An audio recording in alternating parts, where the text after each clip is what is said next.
Keir Starmer is in talks with France to return channel migrants in a one-in and one-out system. Yeah, in the scheme, Britain would send migrants back to France within weeks of their arrival and return, and the UK would take asylum seekers from France instead.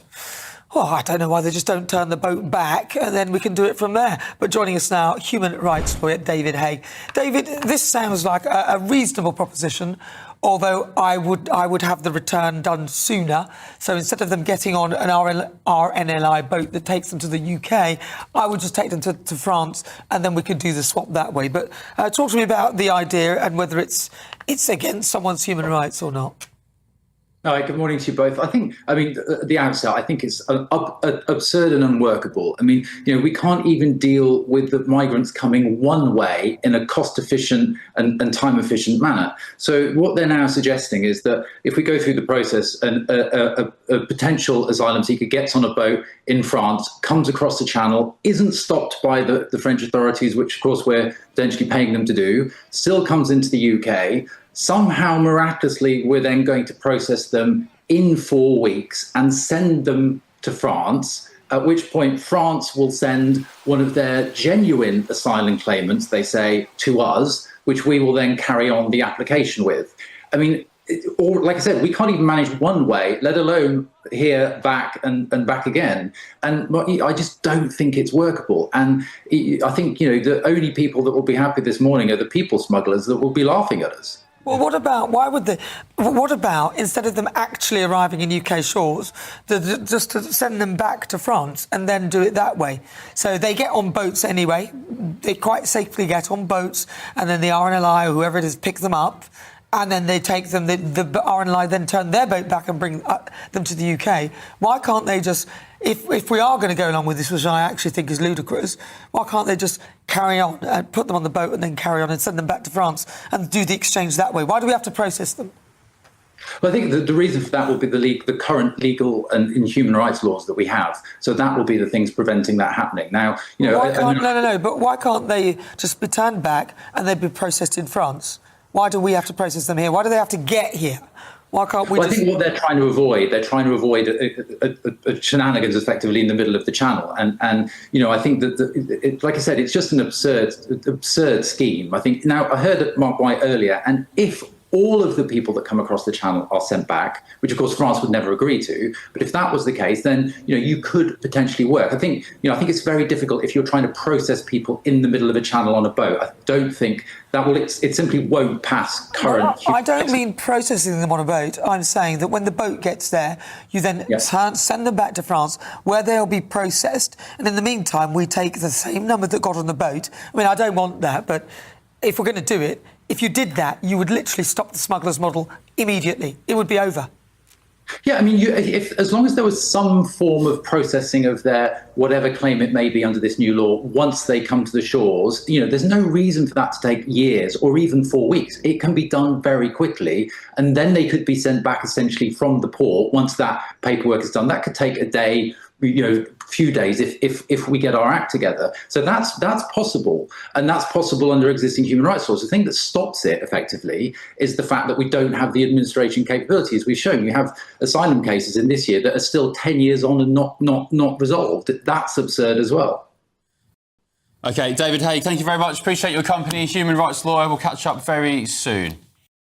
OK, well, in other news, Sir Keir Starmer is in talks with France to return. Words come back to me. Return channel migrants in a one-in, one-out system. Well, in the scheme, Britain would send migrants back to France within weeks of their arrival, and in return, the UK would take asylum seekers from France. A one-in, one out. OK, well, Home Office sources indicated the scheme is a work in progress, with hopes of an announcement of an agreement in principle, and hope that can happen soon.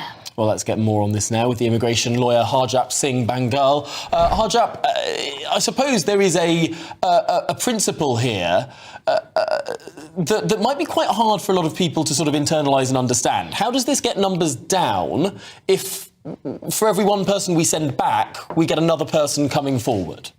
I think people are right to think that, and I was thinking exactly the same thing, to be fair. But what the actual nitty-gritty of the deal is, if we look into it, we're going to be allowing people from France to come here who would have a right to come here anyway under the family reunification rules.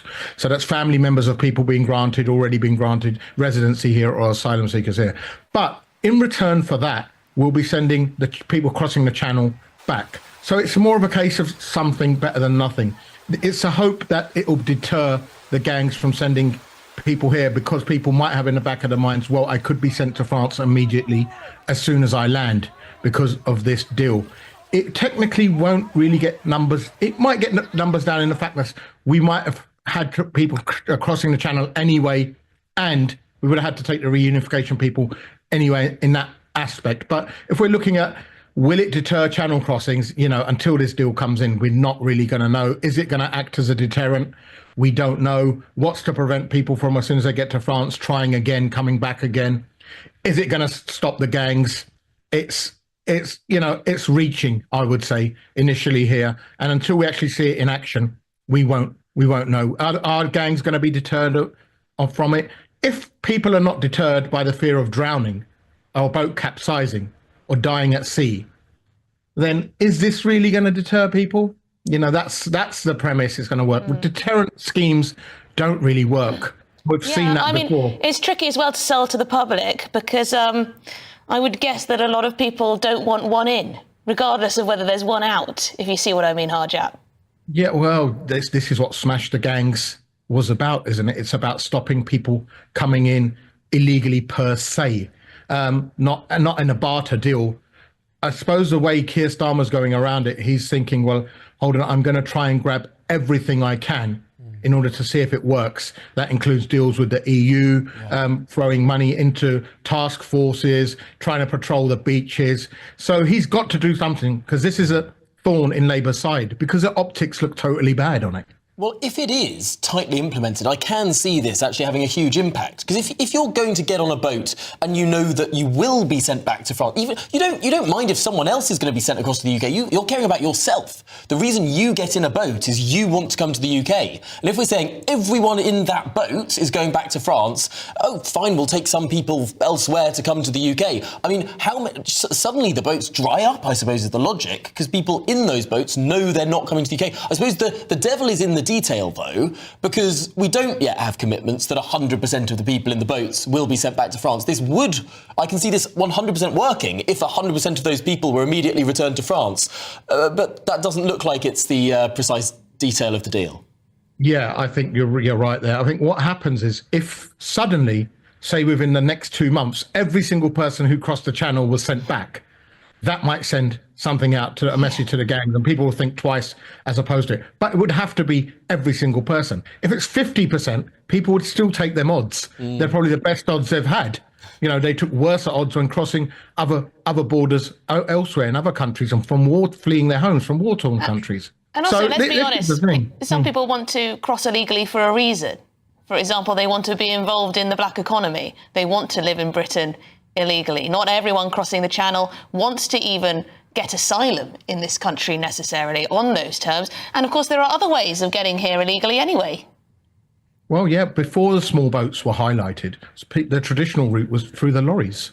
And when I first started my job in the 2000s, then the majority of people used to come via lorries, and they used to get detected at Dover if the lorry was detected, or if not, they used to just assimilate into here, into the public and into Britain. And but now if you drive to Calais and you take the Eurotunnel and you see just the enormous amount of infrastructure, I mean, tens of millions of pounds of British taxpayers' money has gone to building what is essentially a fortress around the lorry parks in Calais. It is the most extraordinary sight to drive through. But Harjap Singh Bangal, thanks so much for explaining what is a tentative deal between us and the French. Yes, well, let us know your thoughts. gbnews.com/your say. Is a one in, one out scheme the solution to all of this? This is Good Afternoon Britain on GB News. Lots more coming up.